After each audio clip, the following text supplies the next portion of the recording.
Hey folks, before the video starts, please leave a like and subscribe to cheer me up. Make sure you are relaxed and enjoy today's stories.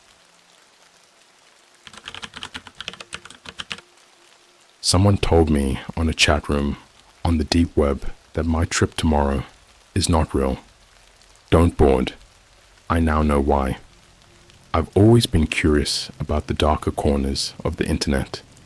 You know, those shady corners people only whisper about. The deep web. No, not the surface level dark web stuff, like illegal markets or whatever. But the places even the regular deep web users don't talk about much. They say there are hidden things there. Weird chat rooms, forums where people discuss stuff that doesn't even seem human. I've always been an adventurous guy, so I thought, why not check it out? Famous last words, I guess. It started off pretty harmless. I've been on the deep web a few times before, just out of curiosity. Mostly out of boredom, to be honest. I never really did anything illegal, just looked around, you know. But this time, I found something I wasn't supposed to. I'd stumbled upon this site. Its name was random gibberish, like X7DF4Q_9 or something, and it looked like a basic chat room, like from the 90s. Just people typing, chatting about God knows what. There were only a few users online, and the topics were vague, almost cryptic. Some talked about strange occurrences, others about projects they were working on, but it was all super vague, almost like code. One message caught my eye though. You're not supposed to be here. Why are you still traveling tomorrow? My heart skipped a beat. It's one thing to read cryptic messages, but this one felt directed at me. Tomorrow, I had a flight booked. A business trip. It wasn't like I'd been advertising it online or anything.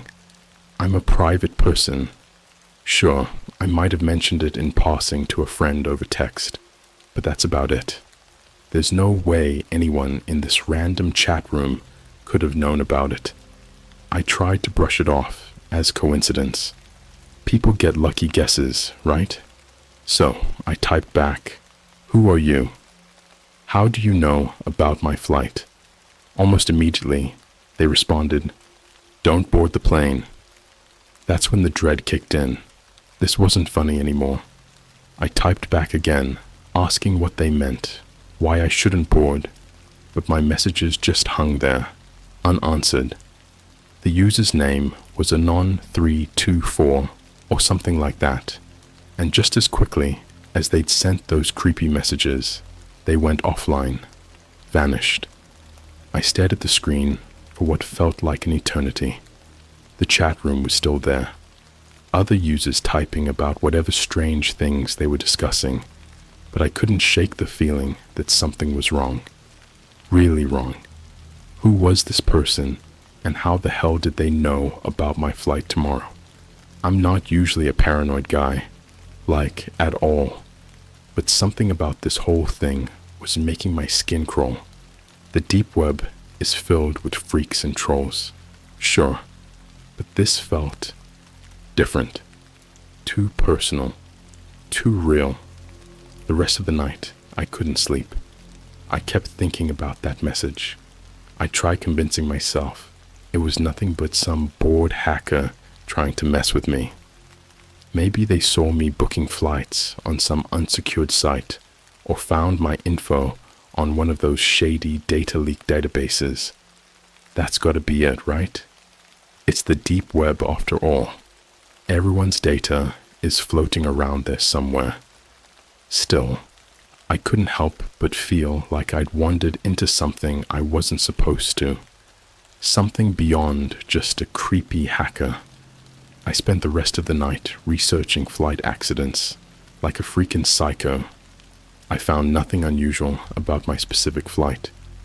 It wasn't overbooked, no bad weather forecasted, nothing. I tried to tell myself it was all in my head, but that message kept replaying in my mind over and over. Don't board the plane. By 3 a.m., I was so freaked out, I almost called the airline to cancel. But then, I'd already spent the money, and it was a work trip I couldn't bail on. I mean, what am I supposed to say? Some random person in a chat room told me not to get on a plane. Nah, I didn't want to sound like a total nutcase. I tossed and turned the rest of the night, phone in hand, constantly checking for updates on the flight, or maybe, I don't know, some weird coincidence, some reason to give me an out. But there was nothing. The flight was on schedule. The world was still spinning like normal.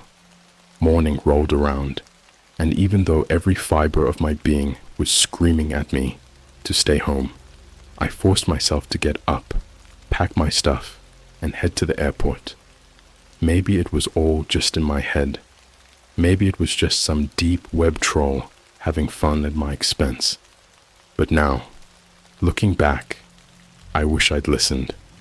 The next morning was one of those gray, overcast days, the kind where everything just feels off. You know what I mean, right? Like the air is thick with something you can't quite put your finger on. I tried to push the thought of that creepy message out of my head, telling myself I was being ridiculous, but the unease wouldn't shake. It clung to me like a cold sweat, every little noise making me jump. The drive to the airport was quiet, almost too quiet. Usually, there's the constant hum of traffic, horns blaring, people rushing around, but not that day. It was like the world had taken a breath and was waiting for something to happen. I kept glancing at the sky, half expecting it to split open or something, but no, everything was perfectly normal, except for the knot in my gut. When I pulled up to the airport, it was the same, as always, busy, chaotic. People running to catch flights, the sound of announcements echoing overhead. I tried to focus on the mundane, let it ground me. You know, just go through the motions, check in, drop my bag, get through security.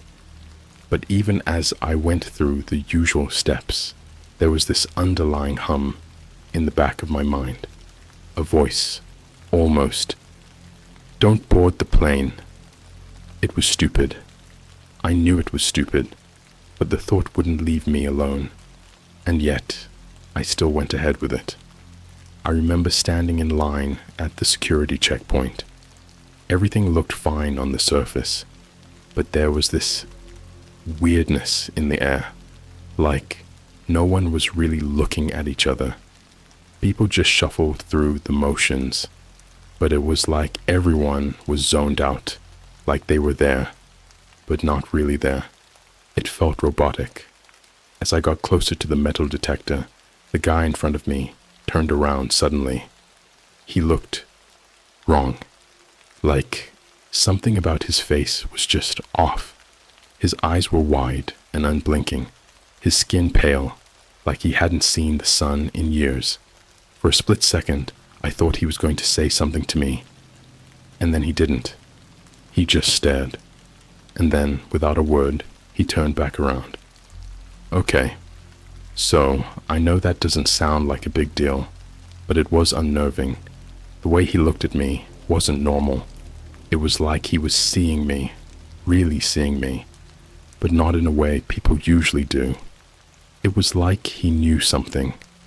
That same feeling from the chat room was creeping back in, and I could almost hear that message echo in my head again. I got through security without a problem, but I kept seeing that guy. He wasn't even on my flight, I don't think. At least I didn't see him after the checkpoint, but it felt like he was following me. I'd catch glimpses of him out of the corner of my eye, always just far enough away that it didn't make sense to confront him, but close enough that I couldn't shake the feeling he was watching me. I figured I was being paranoid. Lack of sleep, too much caffeine, whatever. But even as I sat at the gate, waiting for my flight to board, the tension in the air kept building. You ever get that feeling when you're sitting in a room and it's too quiet, like something is about to break the silence, and you don't know what it is, but you're just waiting for it? Yeah, it was like that. Everyone around me seemed weirdly calm though. Way too calm. No one was on their phones, no one was talking. Just sitting there, staring at nothing. I pulled up the flight details on my phone, hoping maybe there'd be a delay, some excuse to get out of here. But the flight was still on time. No cancellations, no weird news. Nothing. At this point, my nerves were shot. I kept checking my phone, hoping for some last-minute email from work saying I didn't need to go. I even half expected another message from that weird chat room, but nothing came through. Just silence. Then they started boarding. I hesitated, my foot tapping nervously on the floor. I could feel my pulse in my throat, my heartbeat too loud in my ears. People were already lining up, handing over their tickets. The gate agent was doing that robotic smile thing, ushering them through with a practiced, almost automated cheerfulness. It was such a contrast to how I felt inside, like I was walking into a trap. As I stood there, staring at the boarding line, my phone buzzed in my pocket. My stomach dropped. I didn't even want to look at it, but my hands moved on their own. It was another message from an unknown number. "You're making a mistake." I froze. My breath caught in my chest. There was no username this time, no screen name to hide behind. Just a blank text. How the hell did they get my number? My first instinct was to look around, see if someone was watching me. I scanned the faces at the gate, but no one seemed to be paying any attention. They were all just staring off into space, like before. But that didn't make sense. Someone was watching me. Someone who knew I was about to board this flight. I quickly shoved my phone back into my pocket, trying to ignore the cold sweat forming on my back. My heart was hammering in my chest, but I couldn't just leave. I had to get on that plane. Right? So I did, against every instinct screaming at me to turn around and walk out of there. I boarded. I don't know why. I think part of me was still trying to prove it was all just some messed up joke, some internet freak messing with me for kicks. But as I walked down the jet bridge and into the plane, the walls seemed to close in. The air felt heavier, and the dim lighting made everything seem wrong. My seat was towards the back, and as I sat down, I noticed something strange. The seats around me were mostly empty. It wasn't a full flight, but that didn't make me feel any better. The plane rumbled beneath me, the engine starting up. My phone buzzed again, but this time I didn't check it, because I was too scared to know what it said. As the plane taxied down the runway, I could feel my stomach turning. You know that feeling when you're about to make a decision and you know it's the wrong one, but you can't stop yourself? That was me. Every fiber of my body wanted to jump out of that seat and sprint for the exit, but it was too late. The seatbelt sign was on, and the plane had already started moving. I remember gripping the armrests so tight, my knuckles turned white. The engines roared louder, the whole plane vibrating as it picked up speed, and all I could think about was that last text message. "You're making a mistake." No one else seemed fazed. The flight attendants were doing their usual pre-flight routine. Passengers were settling in, and that eerie calmness still lingered. Everyone looked passive, like they were just going through the motions. It was like the energy had been sucked out of the plane, leaving behind these hollow, blank faces. Even the kids were quiet, No crying, no whining, just silence. Too much silence. The plane lifted off the ground and my stomach lurched. I glanced out the window as the ground dropped away, but the usual awe of takeoff wasn't there. Instead, I felt trapped. Completely, utterly trapped. About 15 minutes into the flight attendants started their drink service, moving methodically down the aisles. I kept my eyes on them, hoping the routine would calm my nerves, but there was something off about them too. They didn't speak to each other, didn't smile, just robotic movements, pouring drinks, handing them out, moving on. Their faces were blank, expressionless, like they were performing some kind of ritual. I tried to shake it off. It was probably just me overthinking things.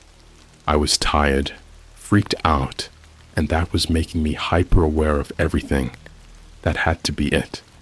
But then I noticed something even stranger. There was this guy sitting a few rows ahead of me. Average-looking dude, nothing special. But what got me was how still he was. Like, really still.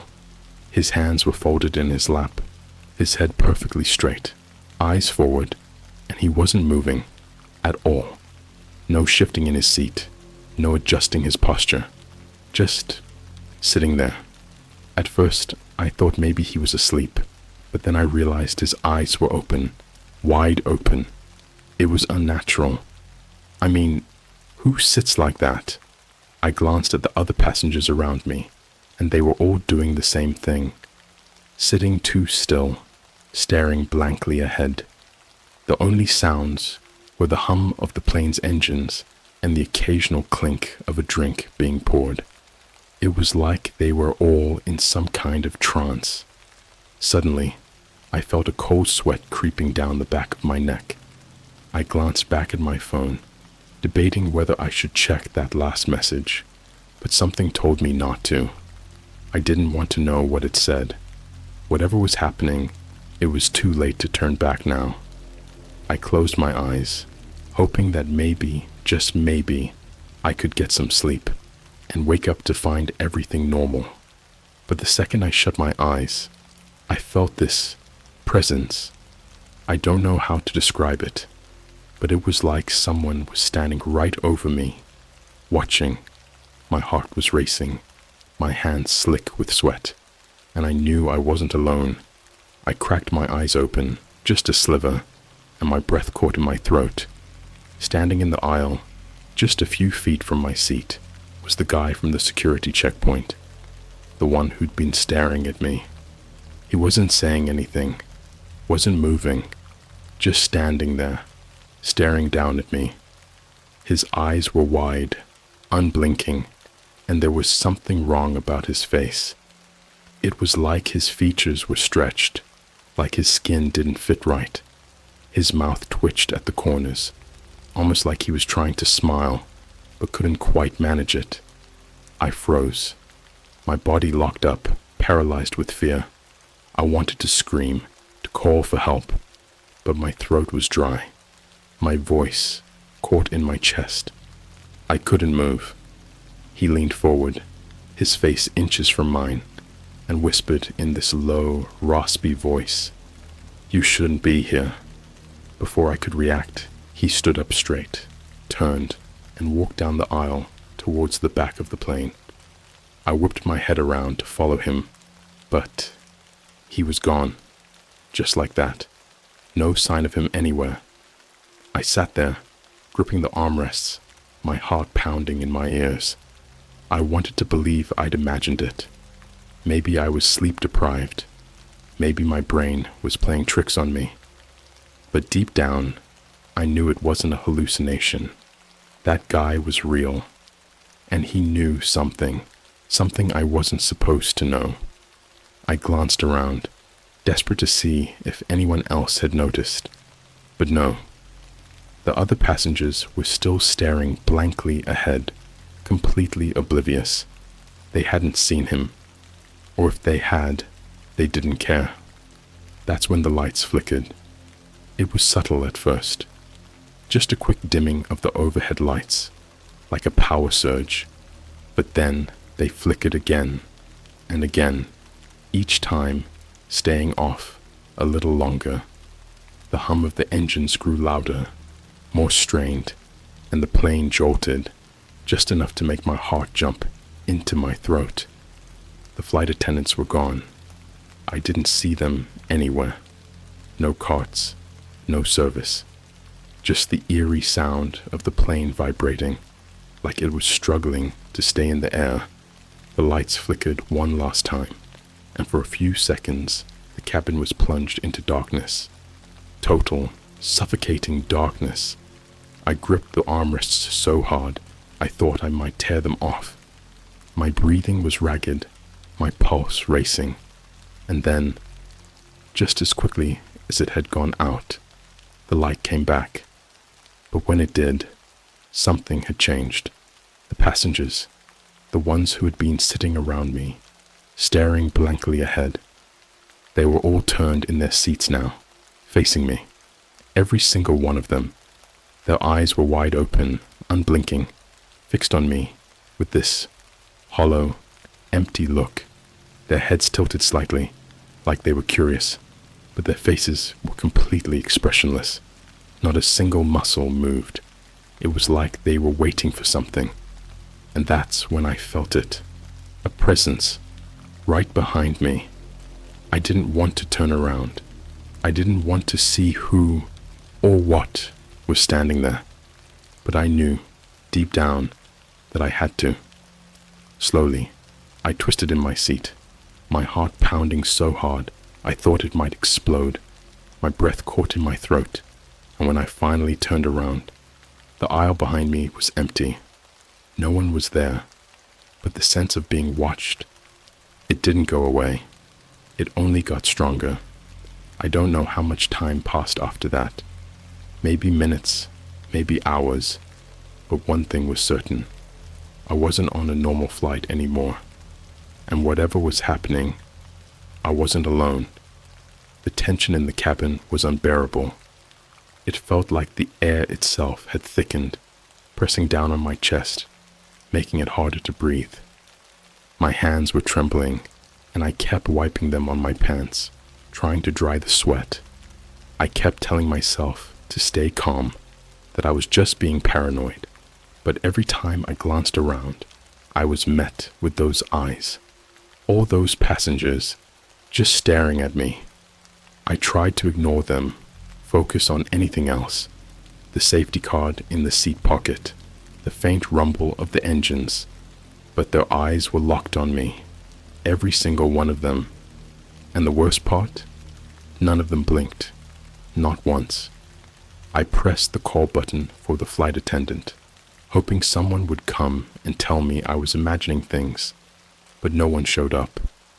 The button blinked above my seat, signaling my request, but the attendants never appeared. I hit it again. Still nothing. Panic was starting to creep in. My brain was scrambling, trying to make sense of what was happening. Maybe there was turbulence. Maybe the crew was busy. Maybe, I don't know. Maybe something. But the plane felt wrong. Everything felt wrong. Then I noticed something even weirder. We weren't moving like we should. The plane had leveled out after takeoff, but now it felt like we were slowly descending. Too soon. Way too soon. We couldn't have been in the air for more than half an hour, but the familiar sensation of descent was unmistakable. The engines groaned softly, and I felt that familiar drop in my stomach, like we were losing altitude. I glanced out the window, but the sky was just black. No clouds, no stars, nothing. It was like we were flying through a void, a blank canvas of nothingness. I couldn't even tell if we were still over land or ocean. It felt like we were nowhere. My phone buzzed again in my pocket, snapping me out of my daze. I pulled it out, half expecting another cryptic message, but this time, there was no text. Instead, the screen displayed a single alert. No service. Now. This was weird. We weren't flying over some remote jungle or desert. This was supposed to be a domestic flight, not some route that lost signal halfway through. Even in airplane mode, you can usually still see the airline's Wi-Fi network, but there was nothing. Just no service. I glanced at the other passengers, hoping to see someone else pulling out their phone, but no one moved. They were still staring, eyes wide, like they were waiting for something, waiting for me to do what? I tried to take deep breaths, to calm myself, but it wasn't working. My heart was racing. The descent was getting steeper, more noticeable. We were definitely losing altitude, and fast. There were no announcements from the cockpit, no updates from the flight crew. It was as if we were plummeting in complete silence. And then the lights went out. Everything went black. Total, absolute darkness. The hum of the engines faded, and for a moment, the only sound was my own ragged breathing.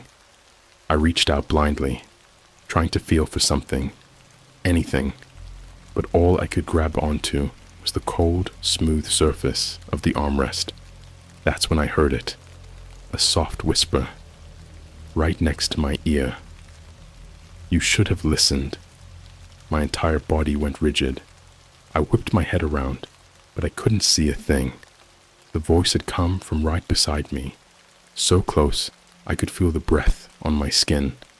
But when I reached out, there was no one there. Suddenly, the plane jolted violently. People screamed, or at least, I think they did. It was hard to tell over the roar of the engines, which had suddenly come back to life. The lights flickered again, just for a second, and in that brief flash of illumination, I saw something that made my blood run cold. The passengers, all of them, were standing. They were all standing perfectly still, in the aisles, facing me. Some of them had twisted their bodies unnaturally to look directly at me, their heads tilted at odd angles, their mouths slightly open as if they were mid-sentence, but no sound came out. Their eyes were wide and unblinking, fixated on me with this eerie, hollow expression. And then, just as quickly, the lights went out again. I scrambled in my seat, trying to undo my seatbelt. I had to get out. I had to move. I didn't know where I was going to go, but staying in that seat wasn't an option anymore. My fingers fumbled with the buckle, shaking uncontrollably. The plane jolted again, harder this time, throwing me against the seat in front of me. My head slammed into the tray table, and I saw stars for a second, pain shooting through my skull. The lights flickered back on, dimmer this time, and the passengers were back in their seats, as if they'd never moved. They sat there, perfectly still, their hands folded neatly in their laps. No one had moved. No one, except for me. I looked around, gasping for air, my heart racing so fast it felt like it was about to explode. I hit the call button again, desperately this time, but it was useless. No one was coming. Then a low sound filled the cabin. It was soft at first, barely a whisper, but it quickly grew louder. It was laughter, but not the kind of laughter you'd hear at a joke or something funny. It was hollow, empty, and it echoed all around me. It didn't seem to be coming from any one person. It was everywhere, surrounding me, filling the cabin like a rising tide. The lights flickered again, and the passengers, they were grinning now. Wide, unnatural grins, their lips pulled back too far, their teeth exposed in a way that shouldn't have been possible. They weren't laughing, though. Their mouths were open, but they were silent. The laughter was coming from somewhere else, from the plane itself, maybe, or something beyond it. I was shaking uncontrollably. I looked out the window again, hoping to see something. Anything, but it was still just blackness. Endless, suffocating blackness. It was like the world outside had ceased to exist. We weren't flying anywhere. We were just there. And that's when I heard the voice again, louder this time, right in my ear. You should never have boarded. The plane jolted again, and this time it felt different, like we weren't descending anymore. We were falling. My stomach dropped as the plane plummeted, faster and faster. The lights flickered wildly, the overhead bins rattling open, luggage spilling out into the aisles. The passengers were still grinning, their eyes wide, their heads twitching unnaturally as the plane shook violently. I gripped the armrests, bracing myself, my mind racing with thoughts of that chat room, of the warning I'd ignored. This wasn't just a flight anymore. This was something else, something wrong. I glanced at the seatback screen in front of me, hoping for some kind of information, some kind of hope. But there was nothing, just a single haunting message scrolling across the screen in blood-red letters. Welcome to nowhere. The plane was falling. My ears popped from the pressure, and it felt like my stomach had lodged itself in my throat.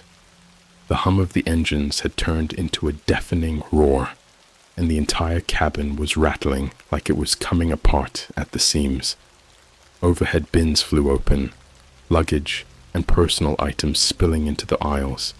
But the passengers, they didn't react.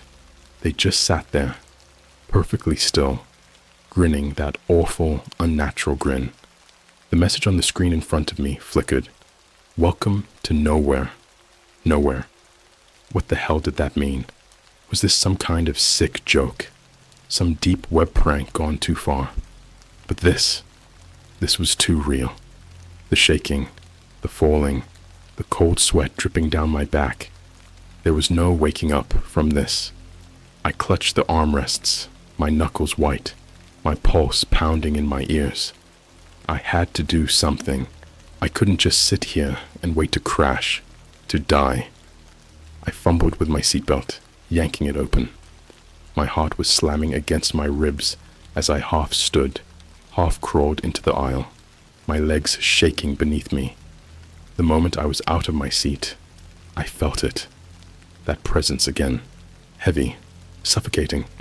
It was like something, no, someone was watching me. Closer now, more real.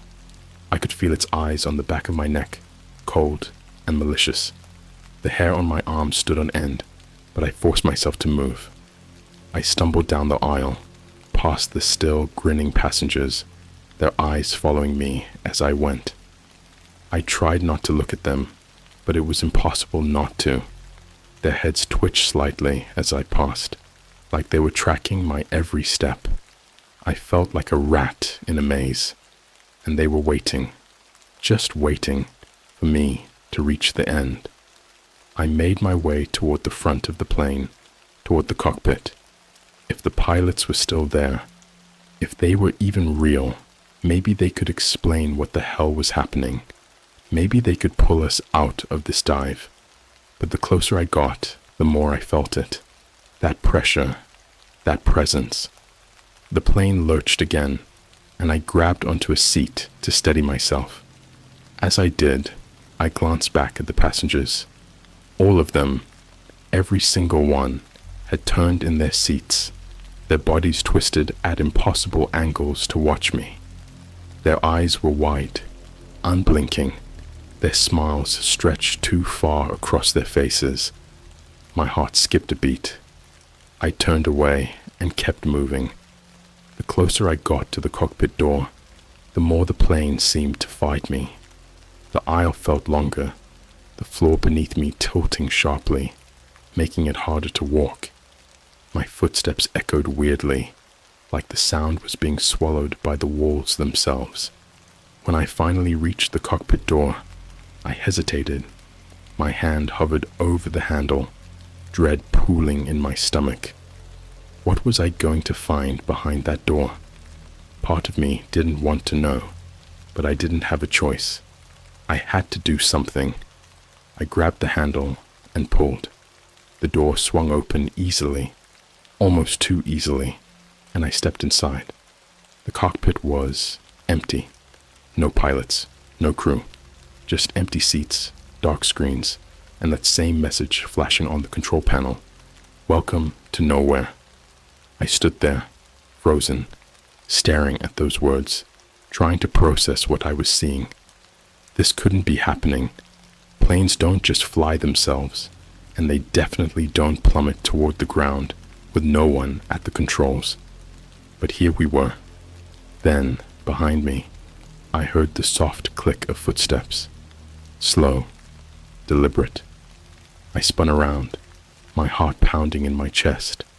And there he was, the man from the security line, the one who had been staring at me, the one who had whispered in my ear. He was standing in the doorway, his face twisted into that same unnatural grin. His skin looked too tight, like it had been stretched over his skull, and his eyes weren't human. They were dark, empty voids, like black holes sucking in everything around them. "You shouldn't have come here," he rasped, his voice low, crawling across my skin like cold fingers. "We warned you." My legs felt like they were going to give out. I backed up until I hit the cockpit controls, my hands searching for something, anything to hold on to. What is this?" I managed to choke out, my throat dry, the words barely escaping. "This," he said, his voice dripping with something that sounded almost like amusement, "is nowhere. And now, so are you." I don't know how to describe what happened next, but the cabin around me started to warp. The walls seemed to stretch and twist, bending in ways that shouldn't have been possible. The darkness outside the windows bled into the cabin, swallowing the light, creeping up the walls like ink. It was like the plane was being consumed, eaten alive by the void outside. The air grew colder, thicker, almost suffocating. And then I felt it, that presence, not just behind me now, but all around me, like something enormous, ancient, was watching, waiting. It wasn't just the man in front of me. There was something else, something bigger, something far more terrifying than I could have ever imagined. I tried to run, but my legs wouldn't move. I was stuck, frozen in place as the man stepped closer, his grin widening, his eyes boring into mine. "You were warned," he whispered, leaning in so close I could feel his cold breath on my skin. "But now, you belong to us." The plane shuddered violently, and I felt the ground beneath me give way. I was falling now, falling through the floor, through the darkness, through nothingness. My body was weightless, spinning, tumbling, but I wasn't screaming. I couldn't. The air had been stolen from my lungs. The cold was unbearable, sinking into my bones, freezing me from the inside out. As I fell, I caught one last glimpse of the plane, or what was left of it. The passengers were still in their seats, still grinning, still watching. And that man, he was standing at the front, watching me fall, his eyes gleaming with something dark, something hungry. Then there was nothing, just the endless, empty black. And the last thing I heard, before everything went silent, was his voice, echoing in the void. "Welcome to nowhere." I woke up in a hospital room. At least, it looked like one. Fluorescent lights buzzed overhead, sterile white walls, and the faint smell of antiseptic. But something was off. The air felt too still, too heavy. And when I looked out the window, there was nothing. No sky, no buildings, just a vast empty blackness stretching on forever. A nurse entered the room. She smiled, but it didn't reach her eyes. Her movements were too smooth, too practiced. "You've been through quite an ordeal," she said, her voice calm, almost soothing. "You're safe now." But I knew I wasn't safe. Because as she turned to leave, I caught a glimpse of her reflection in the glass door, and she was grinning.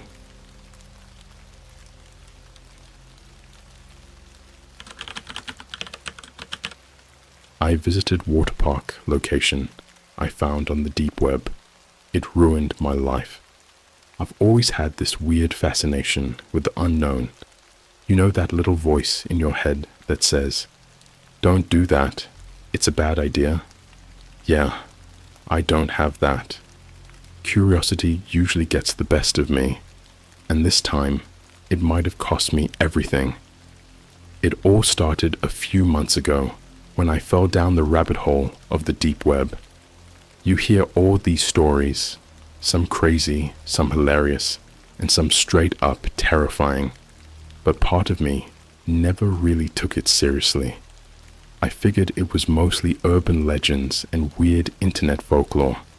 But once you're in, once you actually start poking around, it's a whole different vibe. I didn't go looking for anything sketchy, at least not on purpose. At first, I was just browsing forums, lurking around out of sheer boredom.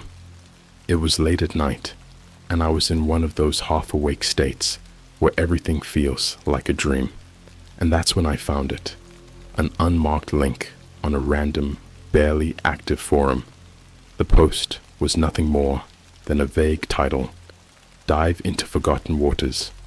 No description, no replies, no upvotes, nothing. Now, if I had an ounce of common sense, I would have clicked away, gone back to my usual routine of scrolling through YouTube or falling asleep to some podcast. But nope, not me. I was curious and bored. I clicked. The screen went black for a few seconds, like longer than it should have, and I started to think maybe it was a dead link or some kind of troll. But then a video loaded, grainy and weird, like one of those old VHS tapes that never quite tracked right. It showed a water park, but not just any water park. This one looked wrong. I know that doesn't make much sense, but it had this eerie vibe to it. The camera panned slowly over rusted slides, half-collapsed lifeguard towers, and pools filled with what looked like stagnant water, dark and murky. The whole place seemed abandoned, forgotten, like it hadn't seen a living soul in decades. Then, right at the end of the video, there was a flash of coordinates. Super quick, like blink and you miss it. Of course, I paused it, rewound, and wrote them down. 43.2096 degrees north, 77.6109 degrees west, somewhere near the outskirts of my town. I mean, I had no idea this place existed. How had I never heard of it? I love abandoned places. I've explored old hospitals, malls, you name it. But this was new. I should have stopped right there. But something about that water park just got under my skin. It's like I had to know more. I figured it would make for a cool adventure, a fun story to tell my friends, or maybe even upload to YouTube. I grabbed my gear, camera, flashlight, some snacks, and the next day I drove out to those coordinates. I wasn't prepared for what I was about to find. The drive took about an hour, mostly through winding roads and forests that got thicker the closer I got. By the time my GPS said I was getting near, my phone lost all service. No bars, nothing. That should have been my first red flag, but like I said, I'm not exactly great at listening to warnings. The road dead-ended at this overgrown gate, all twisted metal and chains, with a weathered sign hanging crookedly from it. The letters were faded, but I could just make out the name, Aquatia Park. It didn't ring any bells. No matter how much I racked my brain, I couldn't remember ever hearing about it. And trust me, I know most of the creepy spots in my area, but there it was, right in front of me. The gate wasn't locked, which surprised me. The chains were just looped around, more for show than security, so I pushed them aside and made my way in, my camera already rolling. The first thing that hit me was the smell. It was like a mix of mildew, rotting wood, and something else I couldn't place. Something sour, like a faint, lingering decay. The air was thick too, almost sticky, the kind of humidity that makes your skin crawl. I followed the path, which was barely visible under all the weeds and cracks in the asphalt, until I saw it, the water park, or what was left of it. Slides were crumbling, their once bright colors now faded and peeling. The pools were a sickly green, filled with algae and God knows what else. Broken glass from shattered windows and light fixtures crunched under my boots with every step. I couldn't shake the feeling that I was being watched, even though the place was completely empty. The whole time, I was fighting this urge to leave, to just turn around and book it back to my car. But I kept telling myself it was all in my head, just the typical spookiness of an abandoned place, right? I wish that were true. After a few minutes of wandering around, I found what looked like the main pool area. It was massive, way bigger than I expected, with a giant rusted-over slide that spiraled down into the murky water. There was something off about it, though. I mean, besides the obvious. There was this weird echo, like I could hear water splashing, faintly, but there was no movement, no wind, just this unsettling, distant sound, as if the park was still alive, even though it was clearly dead. I set up my camera on the edge of the pool, thinking I'd capture a few shots and maybe explore a little more before heading back. But then I saw it. Movement. Under the water.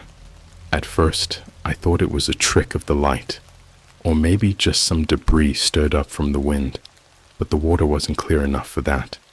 The movement was too deliberate, too human.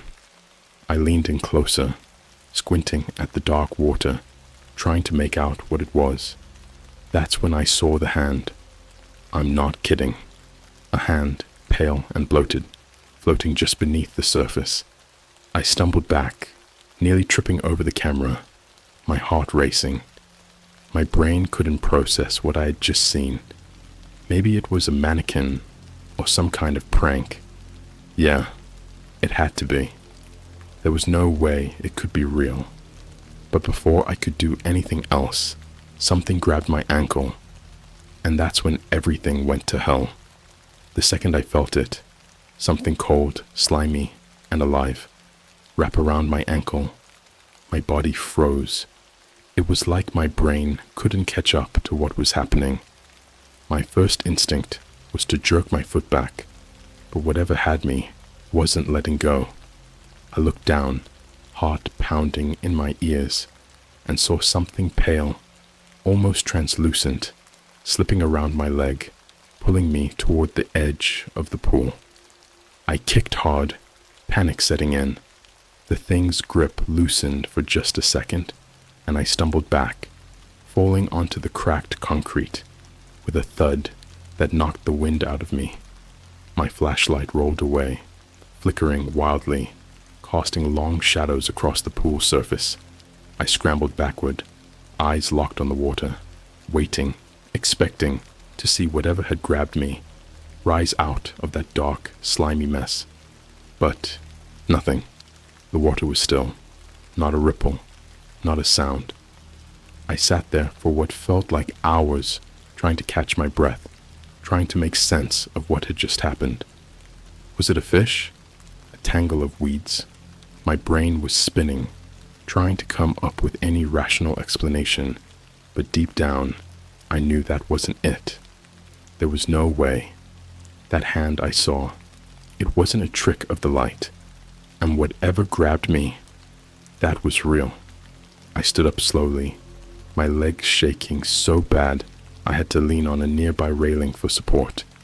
I considered making a run for it, just leaving my stuff and bolting back to my car. But part of me didn't want to look like a total idiot later. I couldn't leave my camera behind, not after everything I'd seen. Plus, if this was some elaborate prank, I wasn't about to let whoever was messing with me get the last laugh. So, stupid as it sounds, I moved back toward the pool. Not close enough to the water's edge this time, but just enough to grab my camera. My eyes never left the surface, watching for any more movement. But again, nothing. Just that same eerie stillness.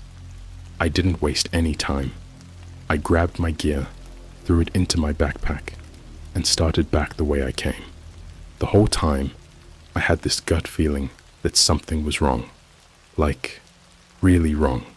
The park didn't feel abandoned anymore.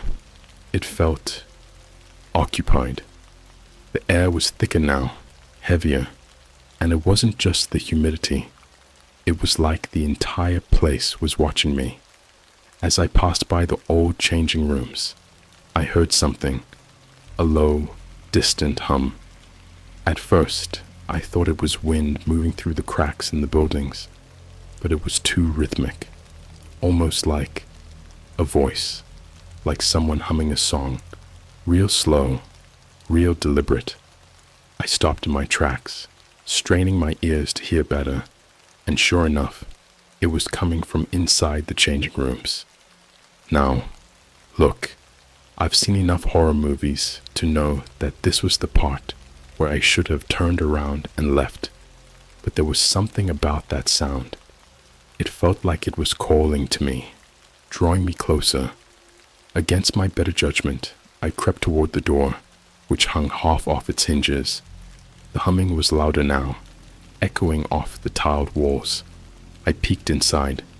The room was a wreck, tiles cracked, benches overturned, and graffiti covering every inch of the walls.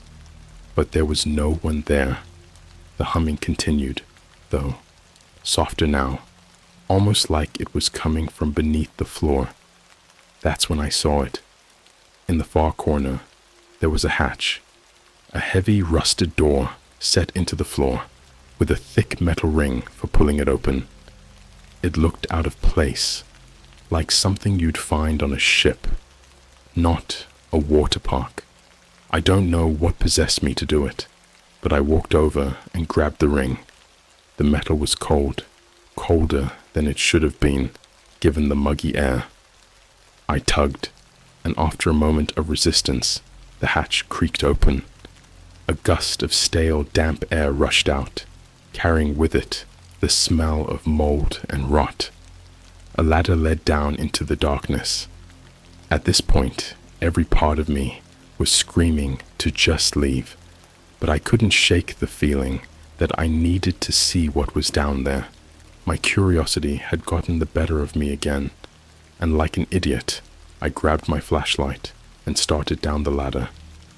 The humming grew louder with each step, vibrating through the metal rungs. I could feel it in my bones, a deep, almost comforting sound that didn't match the dread gnawing at the back of my mind.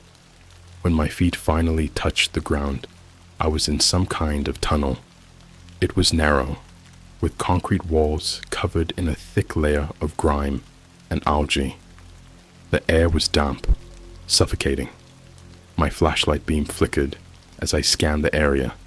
The tunnel stretched on in both directions, disappearing into darkness. I couldn't pinpoint where the humming was coming from anymore.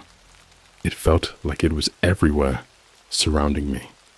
I started walking, not really knowing which way I was going, just letting the sound guide me.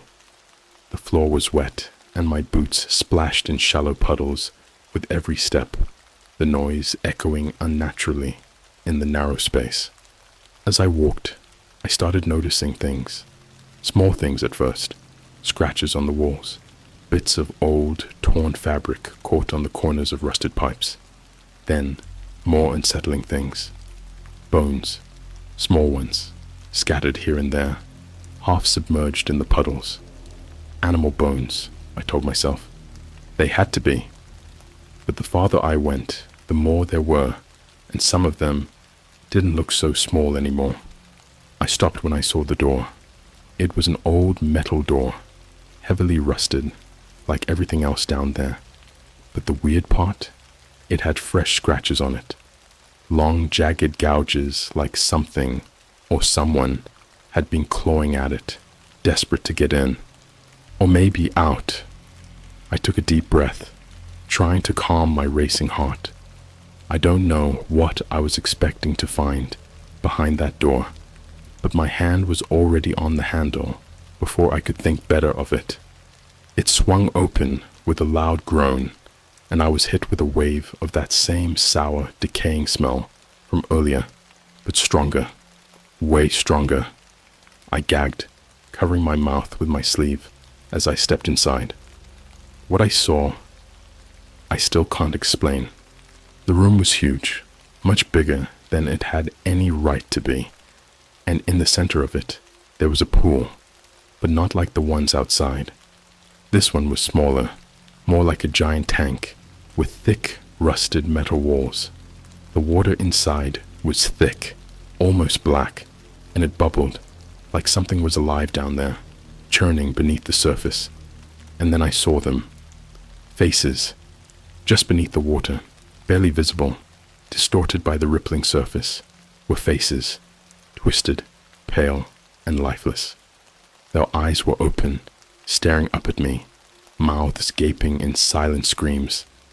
I stumbled back, my mind reeling, and that's when the humming stopped. The silence was deafening. I turned to leave, but before I could make it to the door, something rose out of the water. When that thing rose out of the water, everything in me shut down. My body wanted to run. My brain screamed to move, but I was frozen. The surface of the pool rippled violently as it broke through, but it wasn't like anything I'd ever seen before. It was tall, inhumanly tall, and pale, its skin the same sickly, bloated white as the faces beneath the surface. It looked almost human, but its proportions were all wrong. Too long, too thin, like it had been stretched out over time. Its head was tilted at a strange angle, like it couldn't quite hold it up, and its eyes, those eyes, were sunken deep into its skull, two black, empty voids. But the worst part, its mouth. It hung open, impossibly wide, as if its jaw had been unhinged, revealing rows of jagged, rotting teeth.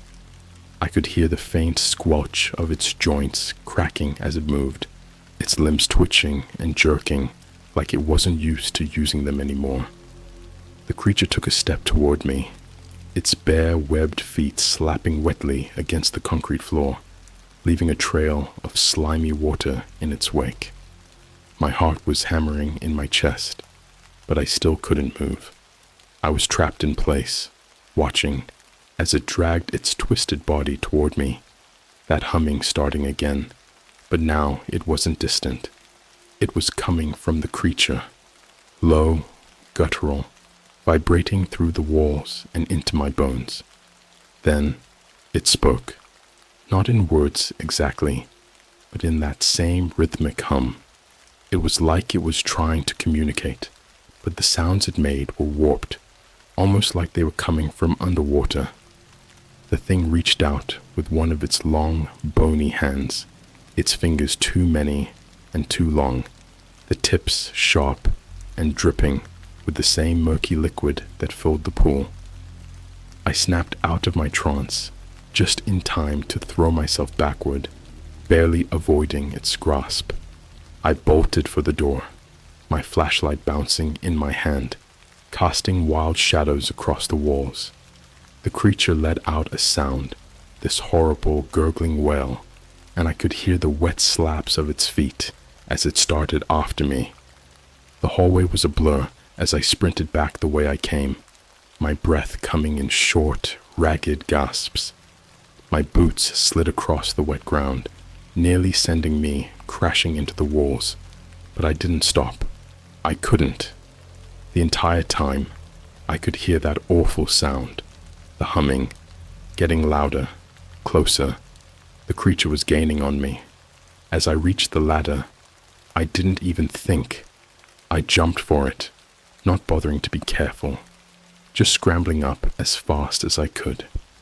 My hands were shaking so bad I nearly slipped, but I forced myself to focus, my body running purely on adrenaline. I could hear the thing below me, its guttural breathing and wet footsteps echoing up the shaft. It was right behind me. I hauled myself out of the hatch and slammed it shut just as the creature reached the bottom of the ladder. I could feel the vibrations as it slammed into the door from below, the metal groaning under the impact. My whole body was trembling, but I didn't wait around to see if it would break through. I grabbed my backpack and ran, sprinting through the overgrown pathways of the water park, desperate to get as far away as possible. The park seemed even more twisted now, like the air itself had changed. The rusting slides loomed over me like skeletons, the pools of stagnant water bubbling ominously. Every corner I turned, I half expected to see the creature emerging from the shadows, but there was nothing, just the eerie, oppressive silence of the abandoned park. I finally reached the entrance, practically throwing myself through the broken gate and into the woods. I didn't stop running until I reached my car, my lungs burning, my legs on fire. When I finally made it to the driver's seat, I fumbled with the keys, my hands slick with sweat. The engine roared to life, and I peeled out of there, not daring to look in the rearview mirror. I didn't stop driving until I was back home, my heart still racing in my chest.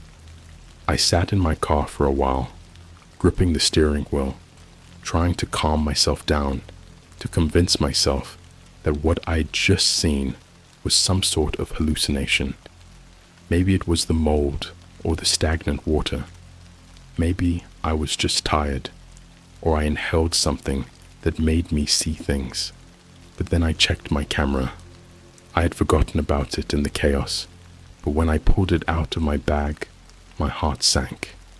The camera was ruined, waterlogged, the lens cracked, and the screen flickering. Somehow, it must have gotten soaked during the madness back there.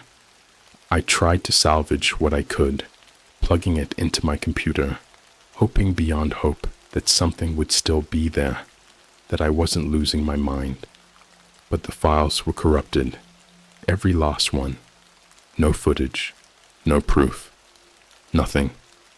I wanted to convince myself it was over, that I had just gotten spooked by an old, abandoned park and let my imagination run wild. But there was one thing I couldn't explain, something that's been keeping me awake ever since I got home.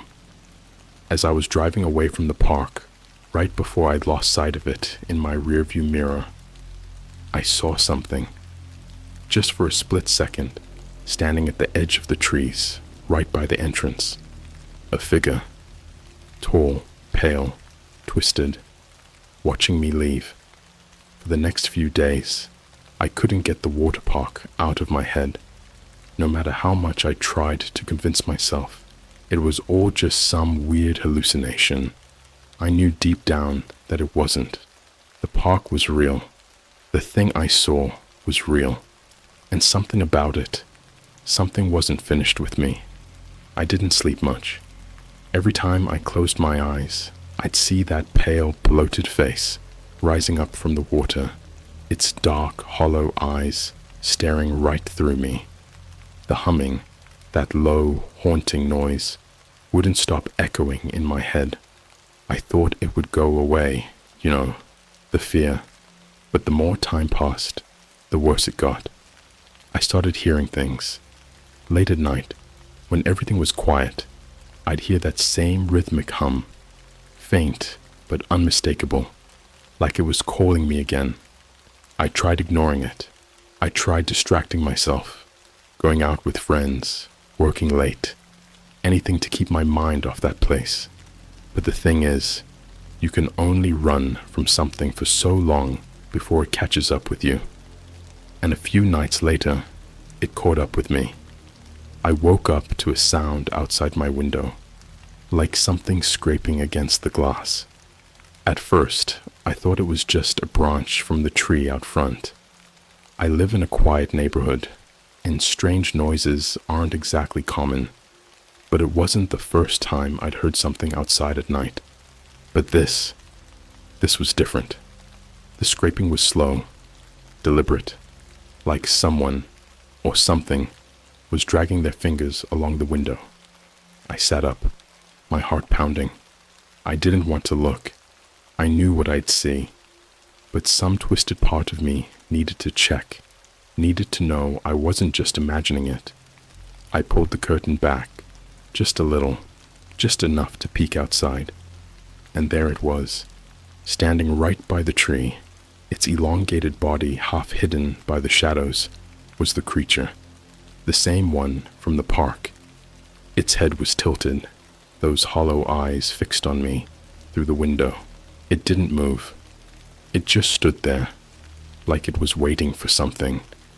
I fell back, dropping the curtain, my heart slamming in my chest. This couldn't be happening. It couldn't have followed me. That place was miles away, buried in the middle of nowhere. I hadn't told anyone about it. There was no way it could know where I lived, but it did. The scraping started again, more insistent this time.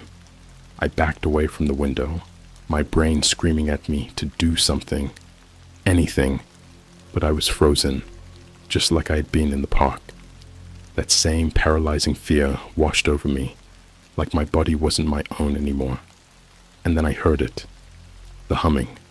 It was faint at first, like it was coming from far away, but it was getting louder, closer.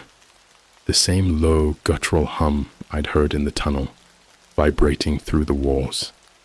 I could feel it in my bones, deep and unsettling, like the sound itself was trying to pull me back to that place, back to the park. The humming grew louder, filling the room, and then, without thinking, I grabbed my keys. I don't know what possessed me, but I knew I had to go back. I couldn't explain it. It was like the creature wanted me to come back, like it had unfinished business with me. I threw on some clothes, shoved my feet into my boots, and bolted for the door. As soon as I stepped outside, the air felt different, heavier. It was the middle of the night, but the street was unnaturally quiet. No wind, no rustling of leaves, not even the usual distant hum of cars from the highway. Just silence. I didn't even check to see if the creature was still by the window. I didn't want to know. I jumped into my car, the headlights cutting through the darkness as I sped off toward the park. My mind was racing, my hands gripping the steering wheel so tightly my knuckles turned white. I didn't know what I was going to do when I got there, but I knew I had to go. The drive felt longer this time, the roads winding through the woods like they were trying to trap me, but eventually I made it. The gate was still there, twisted and rusted, the same as before. I left my car idling as I pushed through the gate, my flashlight flickering in the dark. The park was even more decayed than I remembered. The slides looked like they were sagging, barely holding on to what was left of their structure, and the pools. They were bubbling, not like before, with that faint ripple. This was different. The water in the main pool was churning, like something was stirring just beneath the surface. The air smelled worse, too, stronger.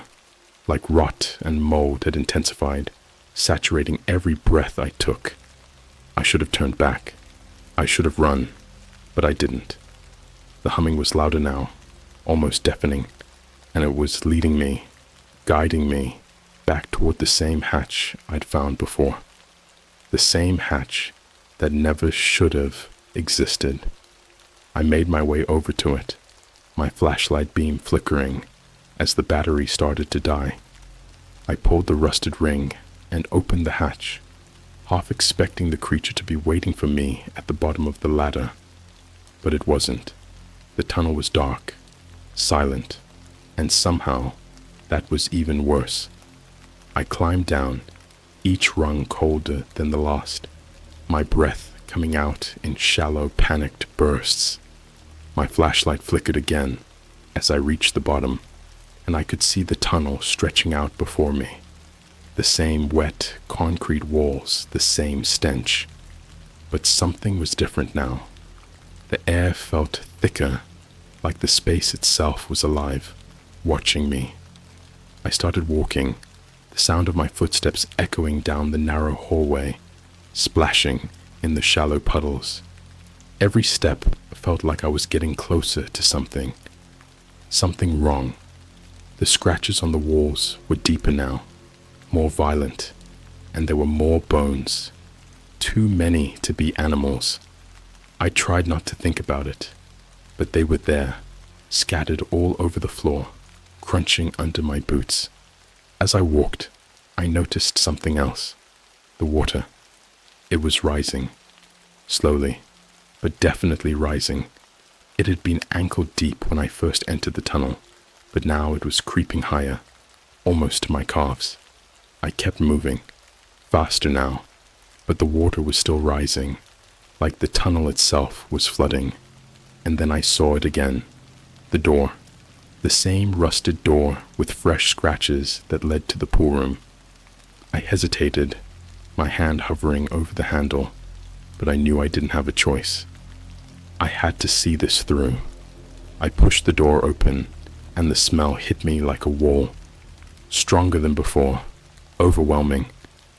The room was the same, that rusted metal tank sitting in the center, the water inside still dark and bubbling. But this time, there was something else. The faces. They were everywhere now, pressed up against the walls of the tank, their pale, distorted features staring out at me, mouths open in silent screams.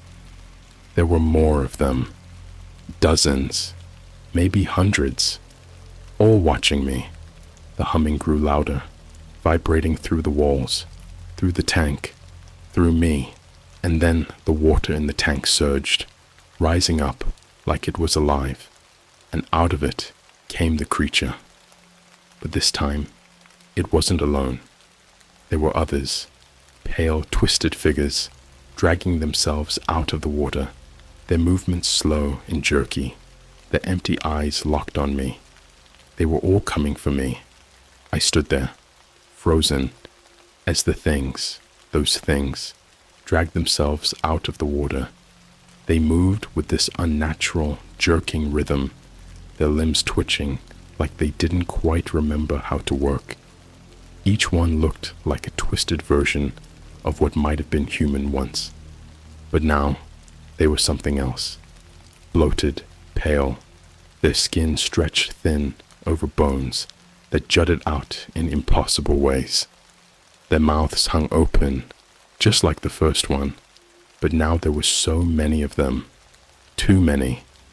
The room felt smaller. The walls seemed to close in as the creatures stepped closer, their black eyes locked on me. The humming was so loud now, it felt like it was inside my skull, vibrating through my teeth, through my bones, pulsing with every beat of my heart. I backed up slowly, my feet slipping in the rising water, the icy cold soaking through my boots, dragging me down with each step. The door was behind me, but even if I made it through, where would I go? The tunnel was flooding, and I didn't know how much time I had before the whole place was underwater. But standing there, Staring at those empty faces, I realized something. They didn't want me to leave. They were pulling me in, luring me back, just like they had from the moment I saw that video. It wasn't a coincidence. It wasn't some random deep web link. It was bait. The whole thing, the park, the video, the hatch, it was all a trap, and I'd walked right into it. I wasn't supposed to escape. Not the first time, and definitely not now. The creatures were only a few feet away from me, their wet, slapping footsteps, the only sound besides that cursed hum. One of them reached out, its long fingers stretching toward me, the skin sagging off its bones. I backed up again, my hand blindly searching for the door handle behind me. I found it, but before I could pull, something grabbed me from below. The water. I looked down and saw hands, dozens of them, reaching up from the rising water, fingers pale and bloated, like they'd been submerged for years. They latched onto my legs, cold and relentless, pulling me down into the murky depths. I struggled, kicked, but it didn't matter. They were stronger than I was, and the more I fought, the tighter they gripped. Panic set in. I yanked the door open and threw myself backward into the tunnel, crashing hard onto the cold concrete, gasping for air.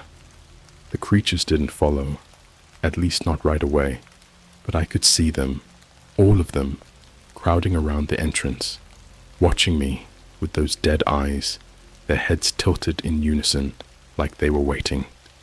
The water was still rising. Fast.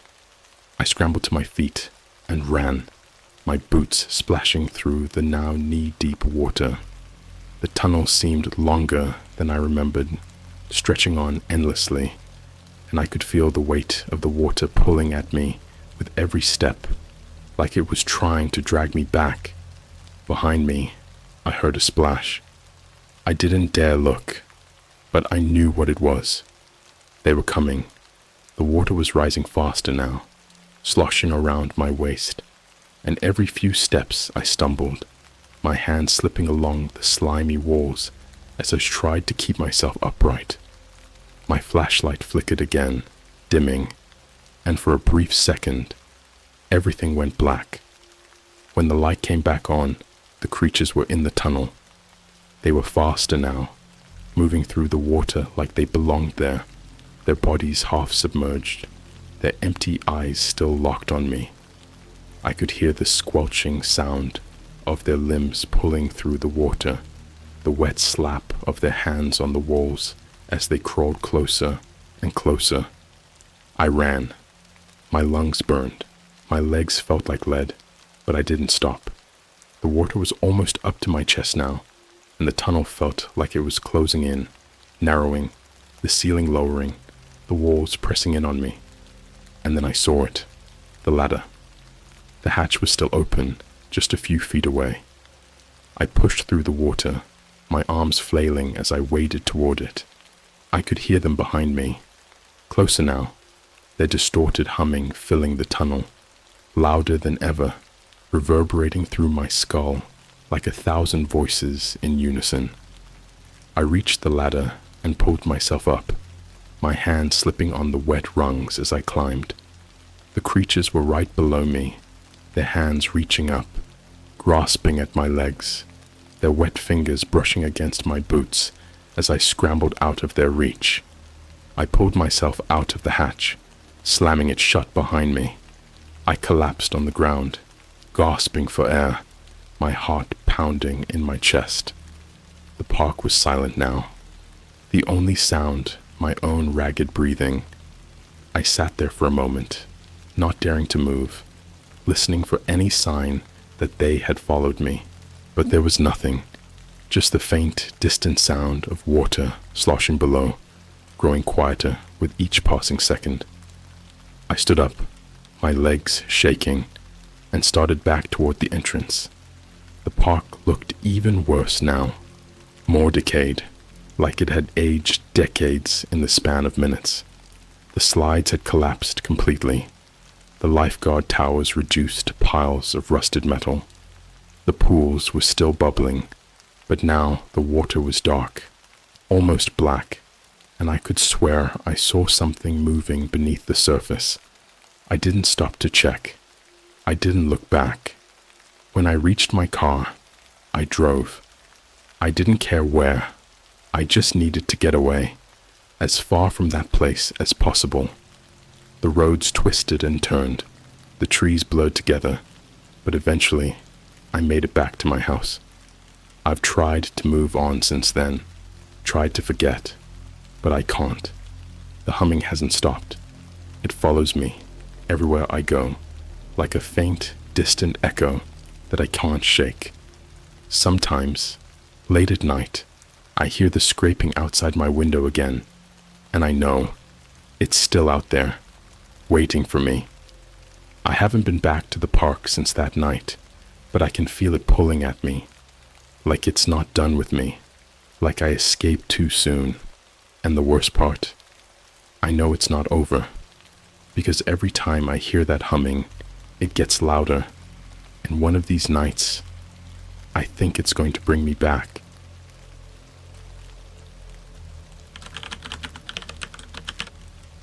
I think I found my older self on the dark web. He told me my future, and I'm terrified. I guess the weirdness started about 2 months ago, but at the time, I didn't think much of it. You know how you'll stumble across some random Reddit thread late at night, one of those deep dives into something you know you shouldn't be reading. That's where I found the dark web stuff. People were sharing stories about the strangest things they'd found there. Government conspiracies, hitman services, even some kind of digital time capsule thing. I figured it was mostly urban legend.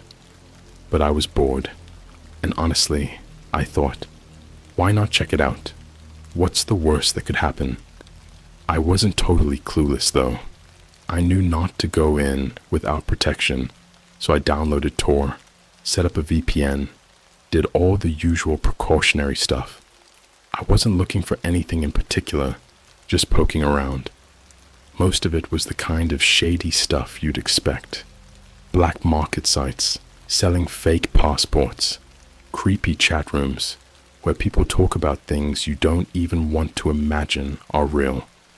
But then I found something weird. I was on this forum, one of those dark web communities where everyone's anonymous. People were talking about time travel, but not in a sci-fi way. They were acting like it was real. There was this one post that stood out to me because it had a link and the title was so out of place. Find your future self. It sounded like a joke, right? I mean, come on. This is the internet. The dark web's got scammers everywhere. But curiosity got the better of me. When I clicked on the link, the screen went black for a second, and then this super basic webpage popped up. There was just a box for you to type in your name, and a single button, submit. No description, no info, just a name box. I hesitated, but I mean, it's not like it could really hurt, right? So, half laughing at myself, I typed in my full name, hit submit, and waited. For a long moment, nothing happened. I thought it was a dead link or a prank. Then, out of nowhere, this message popped up. But it wasn't just text. It was a video file, or at least it started that way. It looked like one of those old VHS tapes, super grainy.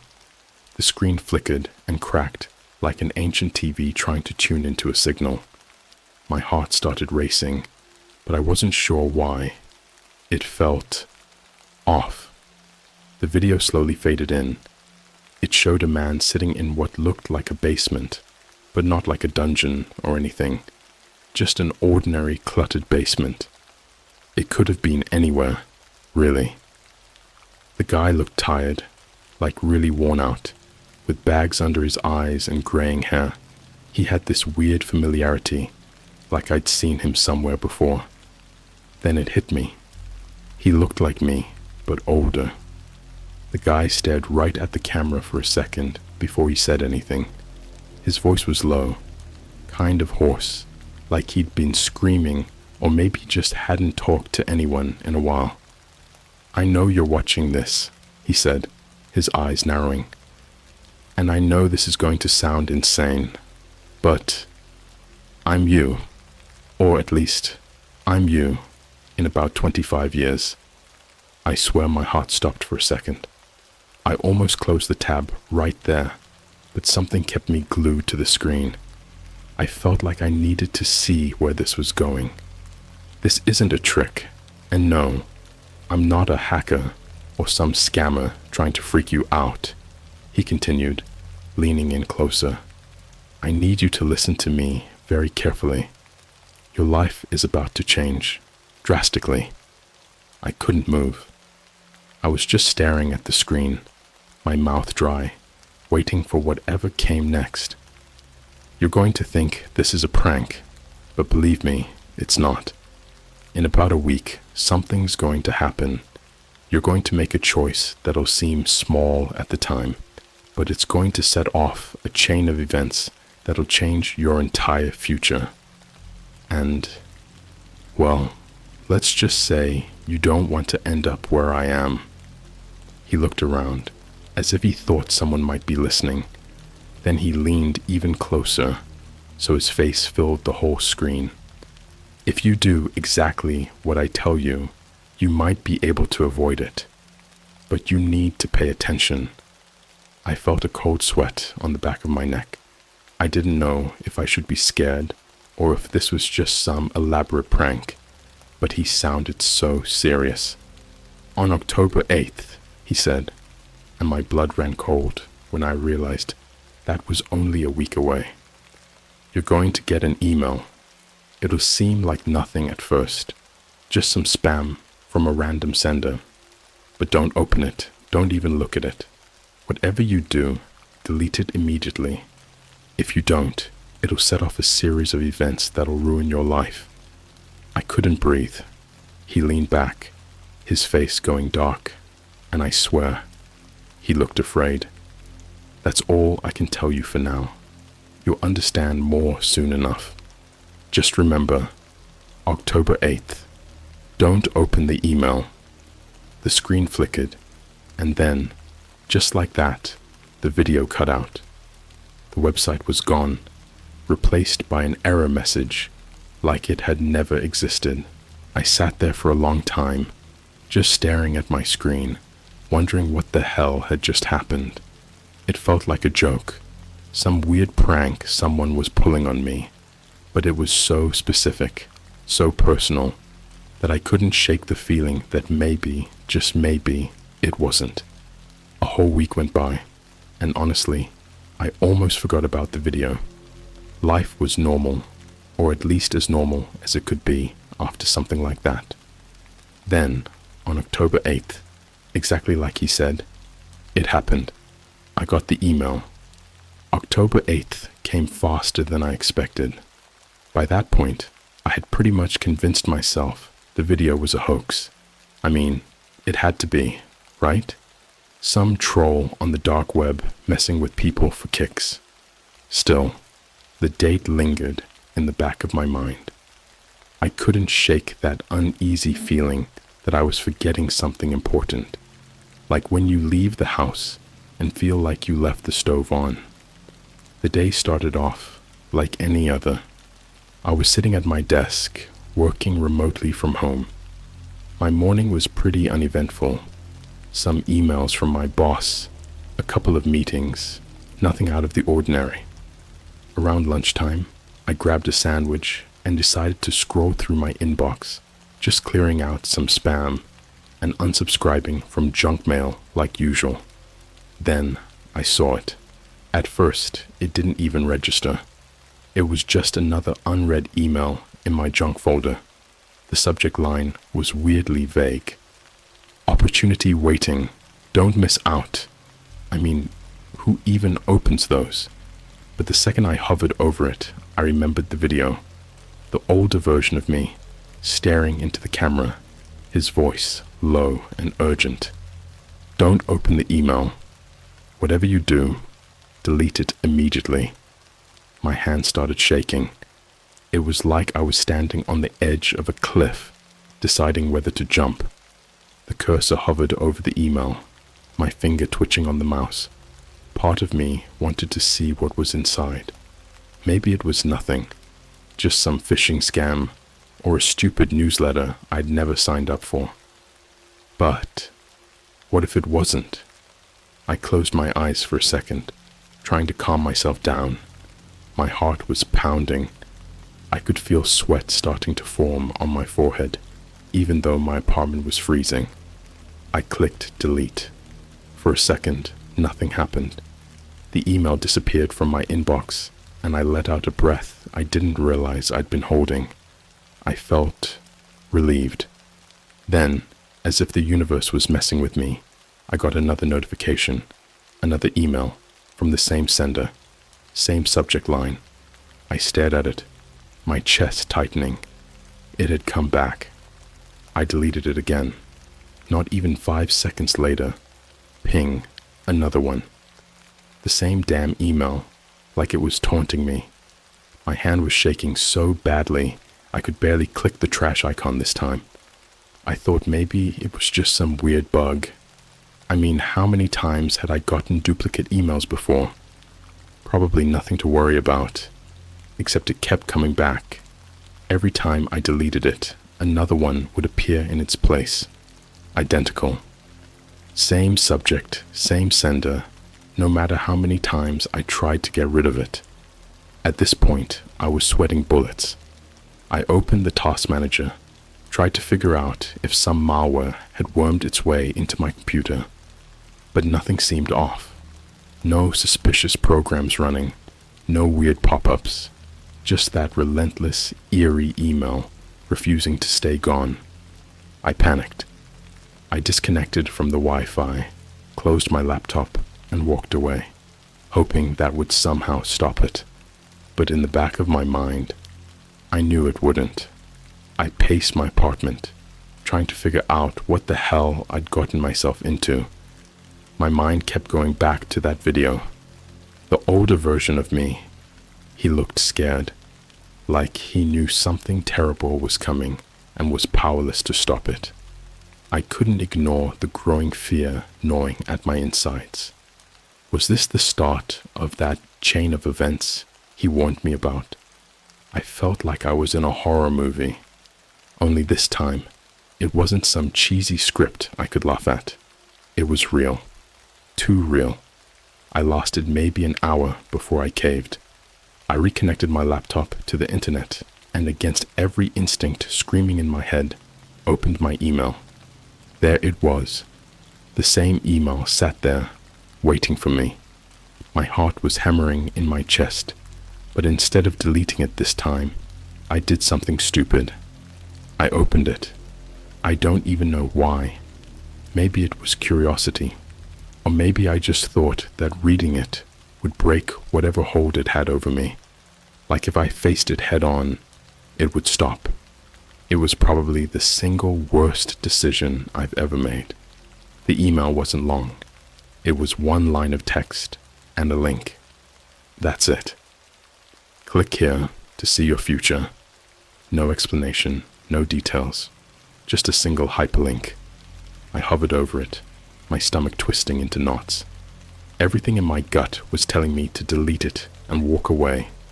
But there was this part of me, this stupid part, that couldn't resist. What if the guy in the video was wrong? What if I was making a big deal out of nothing? I don't know what possessed me to do it, but I clicked the link. The screen went black. My entire laptop froze for a second, and I thought I'd bricked the thing. But then, out of nowhere, it booted up again, as if nothing had happened. Only now, something was different. There was a file sitting on my desktop, a video file I hadn't seen before. It was just titled, You. I clicked on it, and I immediately regretted it. The video was dark, but I could make out the faint outline of a room. lit only by the dull glow of a computer screen. The quality was bad, but as the camera adjusted, I realized with a jolt that I recognized the room. It was my room, my apartment, my desk. Someone was sitting there, in front of the screen, hunched over like they were staring at something on the monitor. I leaned in, squinting at the grainy image. The camera slowly panned up, and the figure's face came into view. It was me, or at least it looked like me. But there was something wrong, something off about the way I looked. My eyes were sunken, hollow, almost like I hadn't slept in days. My skin looked pale, gaunt, like I was wasting away. I could feel my pulse in my throat as I watched myself, watching me. Then, slowly, the version of me on the screen turned, staring directly into the camera. He smiled. It wasn't a normal smile, though. It was wide, too wide, stretching across my face in a way that made my skin crawl. My lips pulled back, revealing teeth that were too sharp, too unnatural. The screen flickered, and for a split second, it wasn't me at all. It was something else. Something wearing my face, grinning like it knew something I didn't. The video cut out, and before I could react, the lights in my apartment flickered and went out. When the lights went out, I was left in complete darkness. The only sound in my apartment was my own breathing, shallow, ragged, too fast. My hands gripped the edge of my desk, knuckles white, while my eyes strained to see anything in the pitch black. My laptop screen had gone dark too, no sign of life from the machine. It was like the power had been cut to my entire apartment. I stood up slowly, feeling my way across the room. I fumbled around for my phone, my fingers trembling so much that I almost dropped it. I turned on the flashlight and swept the beam across the room. Everything looked the same, just my apartment, untouched and ordinary. But I didn't feel alone. It was that sensation you get when someone's standing right behind you. You can't hear them, you can't see them, but you feel them, like the air is thick with someone else's presence. I felt like I wasn't supposed to be here, like I had crossed some line and opened a door that should have stayed shut. My pulse pounded in my ears as I made my way to the fuse box, my phone light flickering slightly, which only made the situation worse. I opened the panel, flipped the switches back and forth, but nothing happened. Still no power. Then, from behind me, I heard it. A voice. Soft, almost a whisper, but it felt so close that I swear I could feel the breath on the back of my neck. I told you not to open it. I spun around so fast, I nearly dropped my phone. My heart felt like it was trying to claw its way out of my chest. I shined the light everywhere, but there was no one there. Just the empty space of my living room, bathed in shadows. The voice had sounded exactly like mine, like someone had recorded me saying those words and played them back through an old, broken speaker. My skin crawled, and I felt like I was going to throw up. I backed up toward the front door, my eyes darting around the room, trying to catch a glimpse of something, anything, that could explain what the hell was happening. My hand grasped the doorknob, but it wouldn't turn. It was like the door had jammed, or worse, like someone had locked it from the outside. I was trapped. Then, the voice came again, but this time it was louder, more urgent. I told you not to open it. It was coming from my laptop. My hands were shaking so badly that I almost dropped my phone again. I took a step toward the desk, my feet feeling like lead, each movement a fight against the instinct to run. My laptop was still sitting there, closed, but now the screen was glowing faintly, pulsing, almost like it was breathing, and then, to my horror, It opened on its own. The screen flickered to life, showing nothing but static, like a broken TV signal. But underneath the static, I could just make out the sound of my own voice, repeating the same phrase over and over. I told you not to open it. I told you not to open it. I stared at the screen, heart pounding in my throat, not knowing what to do. I wanted to smash the laptop, throw it out the window, burn it, anything to make it stop. But I couldn't move. It was like I was frozen in place, paralyzed by the growing terror of what was happening. Suddenly, the static cleared for just a second, and the video came back. It was me again, or rather, the thing that looked like me, sitting at my desk, in the same clothes I was wearing now, the same room, the same scene. Except this time, the smile was gone. It wasn't grinning anymore. It was staring, straight ahead, its eyes locked onto mine through the screen. Then, in that same distorted version of my voice, it spoke. You shouldn't have clicked the link. I took a step back, my heart in my throat. The thing in the video didn't move, but its eyes followed me as I backed away from the desk. They were too wide, unblinking, like it was studying me, waiting for something. And then, just as I was about to turn and run, I saw something out of the corner of my eye. There, in the reflection of the darkened window beside my desk, something was moving. Slowly, I froze, my breath catching in my throat. My mind was screaming at me to not look, to just run and get out of there. But some part of me had to see it.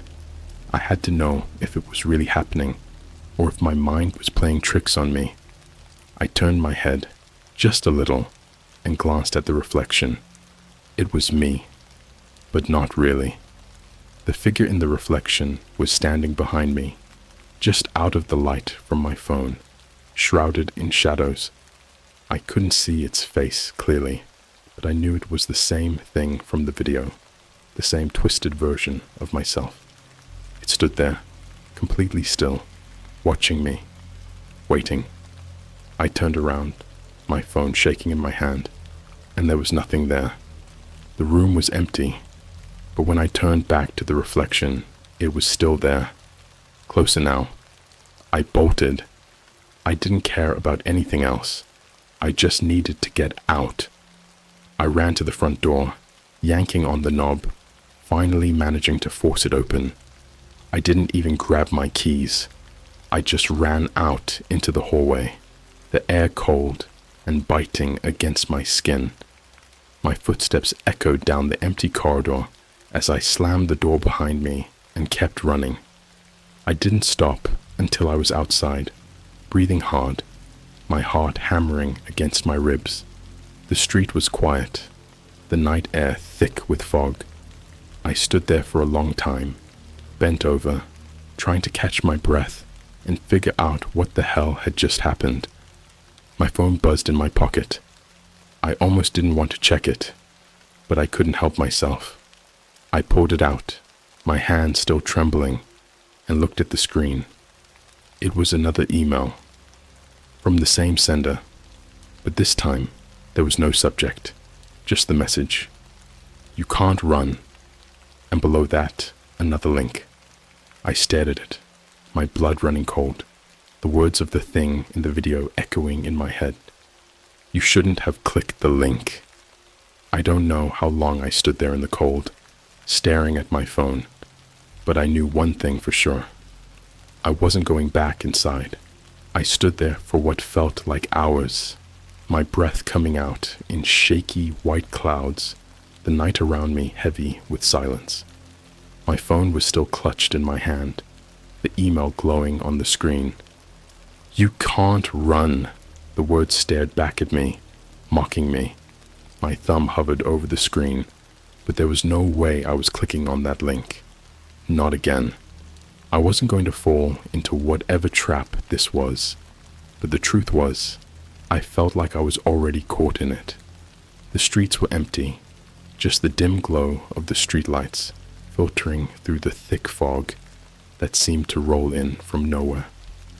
It was like the world outside had changed while I wasn't looking.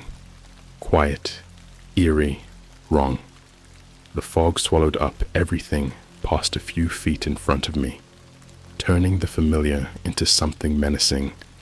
I didn't know where to go.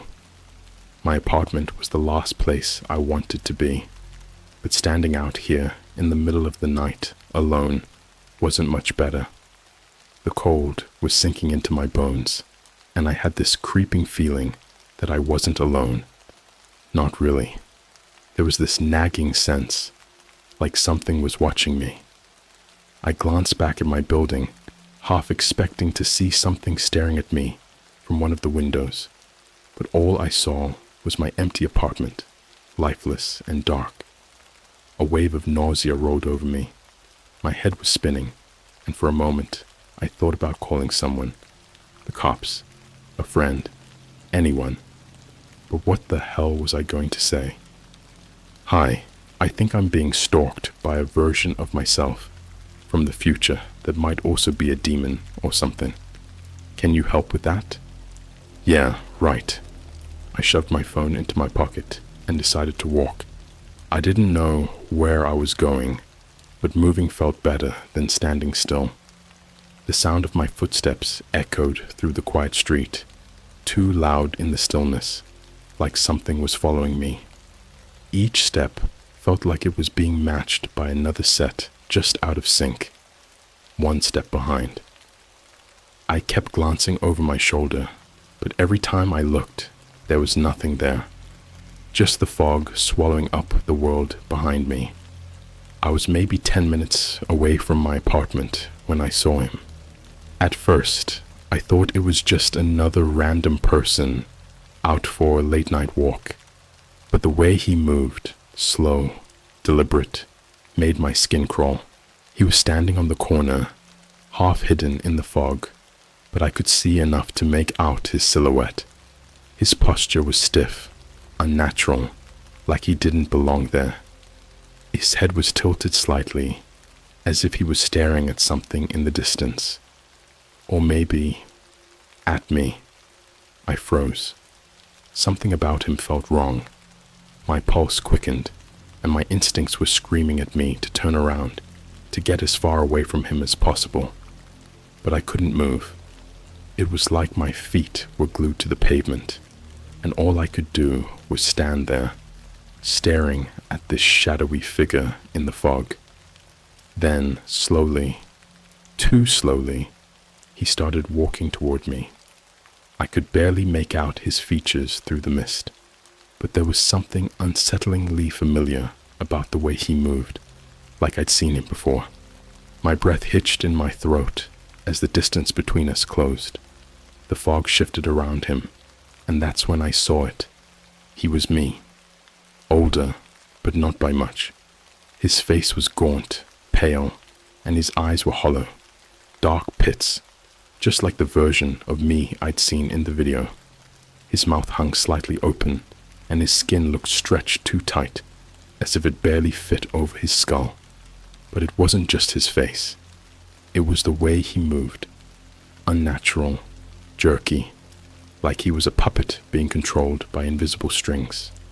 I stumbled back, finally breaking free of whatever hold had kept me frozen. My heart pounded in my chest, and I turned to run, but as soon as I did, I heard his voice. "Wait!" It was my voice, raspy, hoarse, like I'd been screaming for hours. I didn't stop. I didn't even look back. My feet pounded against the pavement as I tore down the street, trying to put as much distance between me and that thing as possible. My lungs burned, and my mind raced, trying to figure out where to go, but I didn't have a plan. I was running on pure adrenaline. I glanced back, expecting to see him chasing after me, but the street behind me was empty. No footsteps, no shadowy figure, nothing. I stopped, doubling over to catch my breath, my heart still racing in my chest. The fog seemed to close in around me, thick and oppressive. The world was silent again, like I was the only one left in this strange, twisted version of reality.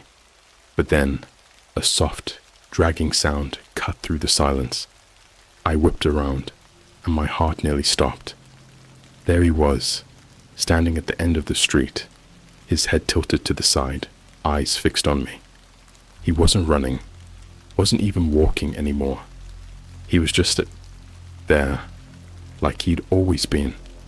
The dragging sound continued, and I realized it wasn't his feet. It was his hands. His fingers, long and unnaturally twisted, scraped against the ground as he slowly lifted them toward me.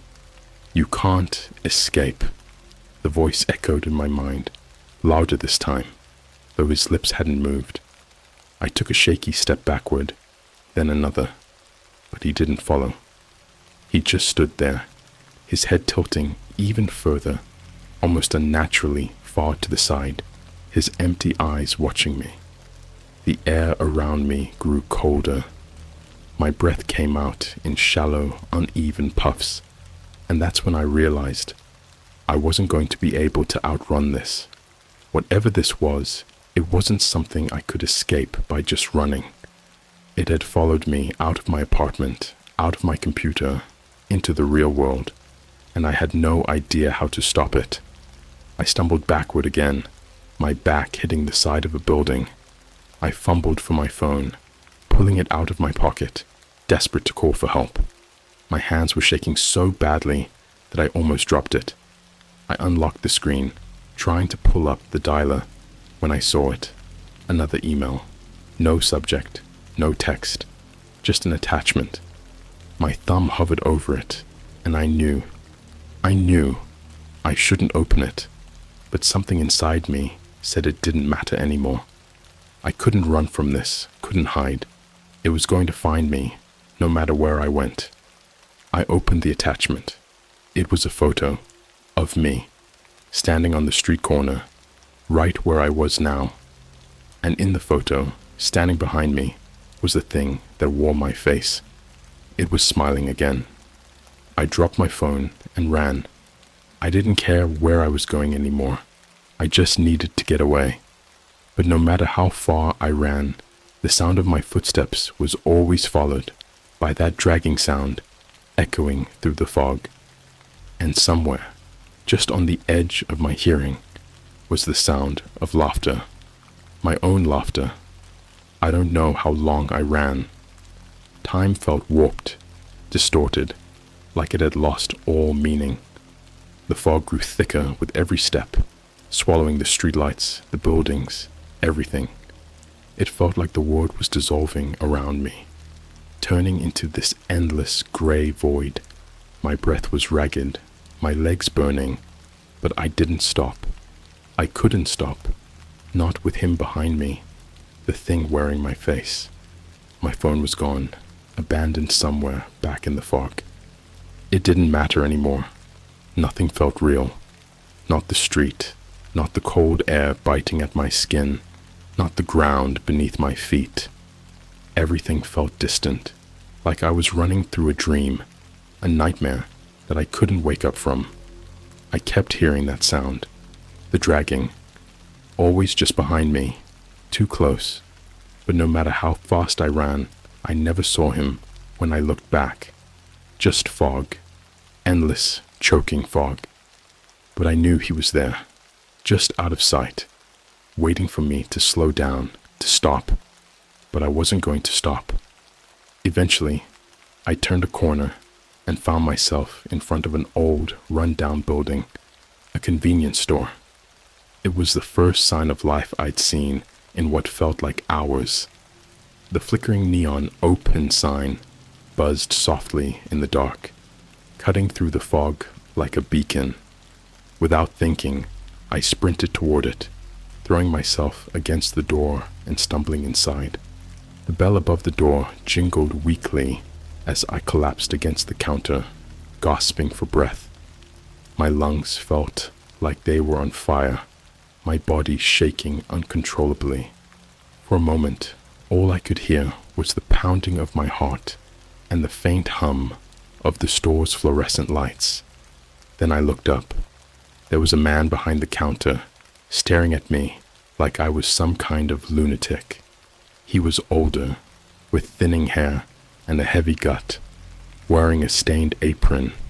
His eyes flicked from me to the door, then back to me. "You all right, kid?" he asked, his voice gruff, like he'd seen too much in his time to be fazed by anything. I wanted to answer, to explain what was happening, but I couldn't get the words out. How do you even begin to explain something like this? Instead, I just nodded, swallowing the lump in my throat, and tried to catch my breath. The store was small, cluttered with shelves of cheap snacks and dusty soda bottles. It smelled faintly of stale cigarettes and cleaning products. It was the most normal place I'd been in all night, and yet I didn't feel safe. I glanced out the window. The fog pressed up against the glass, thick and impenetrable. I half expected to see him standing out there, waiting, but there was nothing, just the swirling mist. Still, the dragging sound echoed in my head, like it had followed me inside. The man behind the counter gave me a long, hard look, like he was trying to figure out what kind of trouble I'd brought into his store. He sighed, reached under the counter, and pulled out a pack of cigarettes, lighting one up with a shaky hand. "Bad night, huh?" he said, exhaling a cloud of smoke. I didn't respond. I just kept staring at the door, my whole body tense, waiting for something to burst through it. But nothing happened. Minutes ticked by, and slowly, my heart rate began to settle. Maybe, just maybe, I had outrun him. Then the man behind the counter did something that made my blood run cold. He looked up at me, exhaled another puff of smoke, and said in a voice that was too familiar, too much like mine, "You really thought you could get away, didn't you?" I froze. My eyes snapped to his, and for the first time, I realized how wrong his face looked. His skin was too pale, too tight, his eyes sunken into his skull. And that smile, that same smile, started to spread across his face, too wide, too sharp. Before I could react, he leaned forward, his voice dropping to a rasp. "It's always been me. You're not running from anything. You're running from yourself." My stomach lurched. I stumbled back, knocking over a rack of chips as I scrambled away from the counter. The man, the thing, just stood there, smiling that awful smile, like it was enjoying every second of my fear. The bell above the door jingled. I whipped around, and there he was, the version of me from the video, standing in the doorway, his head tilted, that same hollow, hungry grin on his face. His eyes were darker now, almost black, like they were full of nothing but void.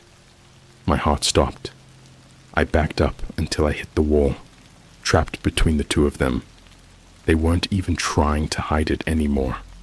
The thing behind the counter and the thing in the doorway, they were the same. Both of them were me, twisted, distorted reflections of me, and they were closing in. "You should have listened." The voice came from both of them, perfectly in sync. I tried to run, but there was nowhere to go. The fog was pressing in through the doorway now, swirling around my feet, wrapping itself around the shelves, the counters, everything. It was thick, suffocating. I could barely see the exit anymore, could barely breathe. They stepped closer, their eyes never leaving mine. "It's over." I fell to my knees, my head spinning, my chest tight. My vision blurred as the fog wrapped around me, seeping into my lungs, into my mind. I could hear my own voice, echoing in my ears, distorting, breaking apart. "You can't run." I tried to scream, but nothing came out. My throat closed up, my vision darkening, and then everything went quiet. When I woke up, I was lying in my bed. My heart was pounding, my skin clammy with sweat. I sat up, gasping for air, my mind racing, trying to make sense of what had just happened. It was my room, my apartment. Everything was normal. Had it all been a dream? A hallucination? It felt so real. But here I was, back in my own bed, safe. I glanced at my phone on the nightstand, the clock glowing softly in the dark. 5:34 a.m. I rubbed my eyes, trying to shake the lingering fear. Maybe I was losing it. Maybe I'd just gotten too wrapped up in that stupid dark web stuff, and my mind had played tricks on me. I reached for my phone, thinking I'd check my messages, just something to ground me in reality. But when I picked it up, my blood ran cold. There was a new email. No subject, no text, just a single image. It was a photo of me, lying in bed, right now, and behind me, just visible in the darkness, was a face. My face, smiling.